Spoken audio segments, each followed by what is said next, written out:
आज की डेट में सबसे ज्यादा अगर राज्यपाल हमारे पूरे देश में है तो वो हमारे जनजाति समाज से है।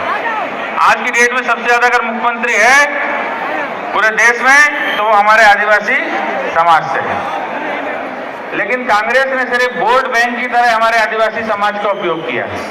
आज लाडली बहना का सबसे ज्यादा अगर लाभ किसी को मिल रहा है तो वो है हमारे आदिवासी समाज की बेटियां। इसके विपरीत जब इनकी 15 महीने की सरकार रही तो हमारे अति पिछड़ी आदिवासी समाज की जो बहनें थी, शहरिया, बेगा और भारिया, जिनको 1000 रुपये पोषण आहार के रूप में मिलते थे, इन्होंने उस पोषण आहार की राशि को भी बंद कर दिया।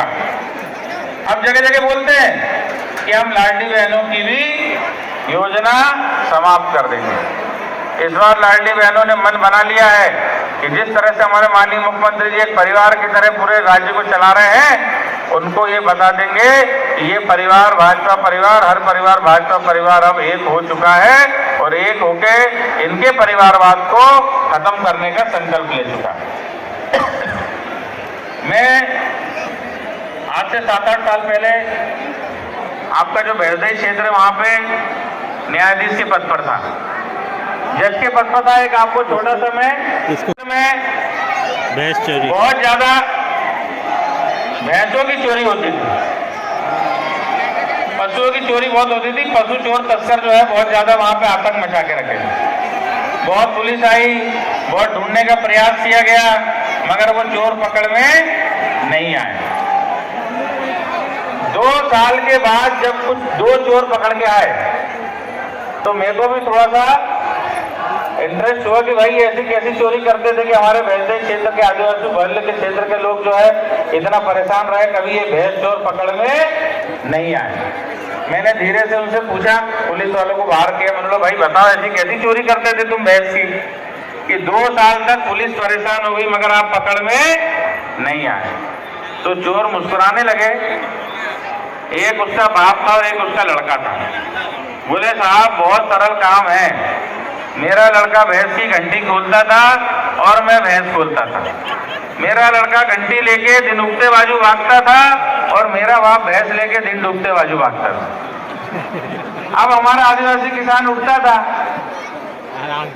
तो बेचारा सोचता था जिधर घंटी की आवाज आ रही, जिधर घंटे की बज रहा, उधर मेरी भैंस को चुरा के ले गए होंगे, और बेचारा वो उस तरफ जाके भटकता था। मगर तब तक ये लोग अपनी भैंस लेके यहाँ से रफू चक्कर हो जाते।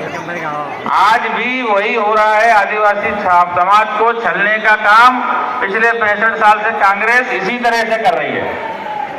पिछले चुनाव में 2 लाख रुपए का चॉकलेट दिया, झूठा आश्वासन दिया, और उस 2 लाख के चक्कर में हमारे किसान ने सोचा कि कर्जा माफ हो जाएगा, इनको वोट दिया, इन्होंने कर्जा माफ नहीं किया और 14% से ब्याज चढ़ाकर उन सारे किसानों को डिफाल्टर कर दिया। हमारे आदिवासी समाज के किसानों को बैंक में उनकी पूरा खाता क्लोज कर दिया। माननीय मुख्यमंत्री जी शिवराज जी ने सबसे पहले वो जो बढ़ी हुई अतिरिक्त ब्याज की राशि थी उसको माफ करके हमारे किसानों को जो है बैंक में रेगुलर किया।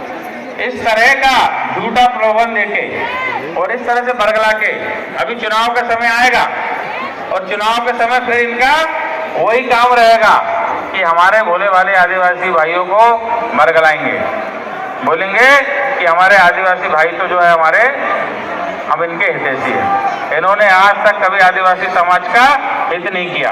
अगर इतने आदिवासी समाज के हितैषी होते तो 65 साल में कभी इन्होंने कभी किसी आदिवासी को शीर्ष पद पर पहुंचाया क्या? मोदी जी की सरकार बनते से सबसे पहले उन्होंने रामनाथ जी जो अनुसूचित जाति समाज से आते थे उनको राष्ट्रपति बनाया, सर्वोच्च पद पर बिठाला, और उसके बाद दूसरी बार में हमारी बहन द्रौपदी मुर्मू जी को राष्ट्रपति पद पर बिठाला। हमारे आदिवासी समाज को इतना मान सम्मान के देश के सर्वोच्च पद पर बिठाला। और मैं पूछना चाहता हूं कांग्रेस के विधायकों से, कांग्रेस के सांसदों से कि जब द्रौपदी मुर्मू जी का चुनाव हुआ था उस चुनाव में इन्होंने द्रौपदी मुर्मू जी के खिलाफ वोट किया था। सारे के सारे सांसद और विधायकों ने उनके खिलाफ वोट किया था। द्रौपदी मुर्मू जी के खिलाफ वोट मतलब आपने आदिवासी के खिलाफ वोट दिया। जो आदिवासी के खिलाफ वोट देते, जो आदिवासियों को शीर्ष पद पर नहीं पहुंचने देना चाहते, वो कभी आदिवासियों के हितैषी नहीं हो सकते। ये बात इन्होंने खुद साबित कर दी। हमारे सातों विधानसभा छिंदवाड़ा की सातों विधायकों ने, खुद कमलनाथ जी ने भी द्रौपदी मुर्मू जी के खिलाफ वोट डाला। आदिवासी समाज की बेटी को एक बार सर्वोच्च पद पर जब पहुंचने का मौका मिला तो उसमें भी इनको इतनी तकलीफ हुई कि उनके खिलाफ वोटिंग करवाई इन्होंने। और उनके खिलाफ वोटिंग करने वालों को इस बार आदिवासी समाज बता देगा कि जो हमारे खिलाफ है हम भी उसके खिलाफ हैं। अभी बीच में उनके शहजादे, हम तो शहजादे बोलते हैं, तो बीच में एक जगह बोलने लगे पांडुरना में कि पांडुरना के प्रत्याशी की इतनी हैसियत नहीं कि वो हेलीकॉप्टर से आ सके।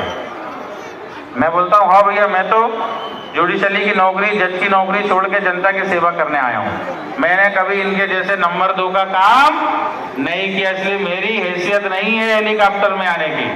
लेकिन उन्होंने ये हैसियत मेरी नहीं दिखाई, ये हैसियत उन्होंने मध्य प्रदेश के सारे आदिवासियों को दिखाने की कोशिश की कि आदिवासी भाइयों के पास हेलीकॉप्टर नहीं है, उनकी हैसियत हेलीकॉप्टर की नहीं है। लेकिन आदिवासी समाज की हैसियत क्या है वो आदिवासी समाज बताएगा।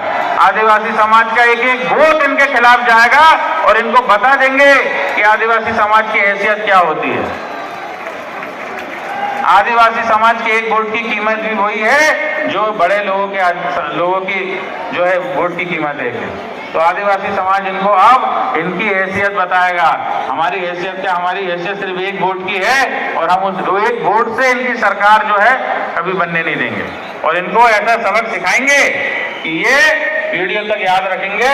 और आदिवासियों की हैसियत बताने वालों को मैं इस मंच के माध्यम से चुनौती देता हूँ कि उन्होंने मेरी हैसियत नहीं, पूरे समाज को हैसियत दिखाई है।